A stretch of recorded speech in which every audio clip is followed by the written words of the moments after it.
সাংবাদিকদের উপর জেল জুলুম চলবে না, চলবে না, চলবে না, চলবে না। সাংবাদিকদের জেল জুলুম অবিলম্বে তালা ইউনুর অপসারণ করতে হবে, অবিলম্বে তালা ইউনুর অপসারণ করতে হবে।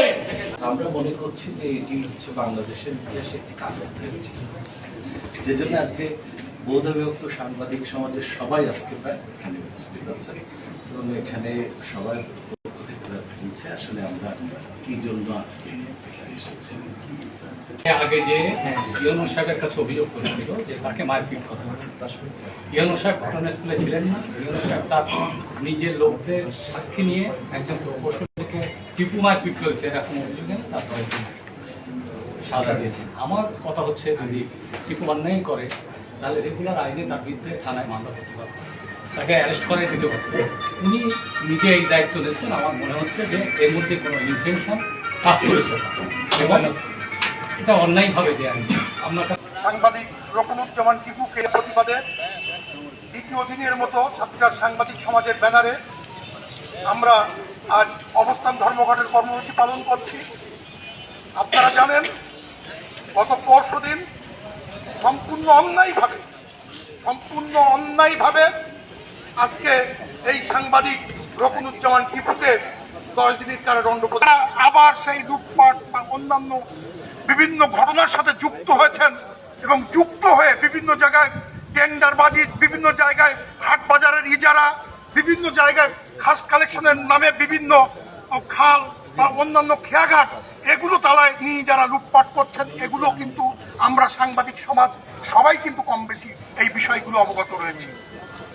আজকে কোন জায়গা থেকে কোন হাটে কালের মাধ্যমে কিভাবে লুটপাট হচ্ছে, কোন খেয়াঘাটে লুটপাট হচ্ছে, কোন বাজারে লুটপাট হচ্ছে, কোন টেন্ডার কাজ কিভাবে ভাগ করা হচ্ছে, আমরা কিন্তু প্রত্যেকটি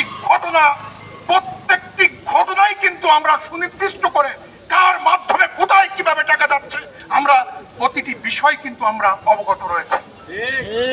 আর যদি সেই সমস্ত ব্যক্তিরা তারা তাদের সহায়তা নিয়ে টিওনো মহোদয় তিনি যদি সাংবাদিকের বিরুদ্ধে আজকে এই ধরনের একটি অন্যায় রায় প্রদান করেন, আমরা তো সেই রায় মেনে নেব না। কারণ আজকে এখানে যারা এই লুটপাটের সাথে সম্পৃক্ত তাদের সবাই এক এবং অভিন্ন। এর সাথে যদি টিওনো সাহেব থেকে থাকেন, অবশ্যই টিওনো সাহেবদের সহায়তা ছাড়া একটি হাটের খাস কালেকশন হতে পারে না।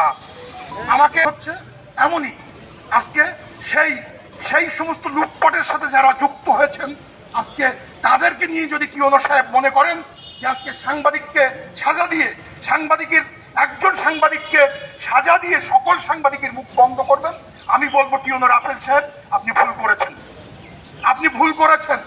আমি অবিলম্বে সাতক্ষীরা জেলা প্রশাসন, জেলা ম্যাজিস্ট্রেট, মাননীয় জেলা ম্যাজিস্ট্রেট সহ সকল কর্মকর্তাদের কাছে অনুরোধ করব আজকে প্রশাসনের ভাবমূর্তি আজকে এই নষ্ট করার সাথে আজকে তালা টিওনো সাহেব তিনি যদি যুক্ত থেকে থাকেন এই সাজা দেওয়ার মাধ্যমে, অবশ্যই আপনারা তদন্ত করে তার বিরুদ্ধে ব্যবস্থা নেবেন। আজকে ওখানে 9 কোটি টাকার কাজ হচ্ছে, সেই 9 কোটি টাকার কাজে আমি গতকালকেও বলছিলাম যে আজকে 8টা দিয়ে কাজ করা হয়, আমরা ঠিকাদারি সম্পর্কে জানি।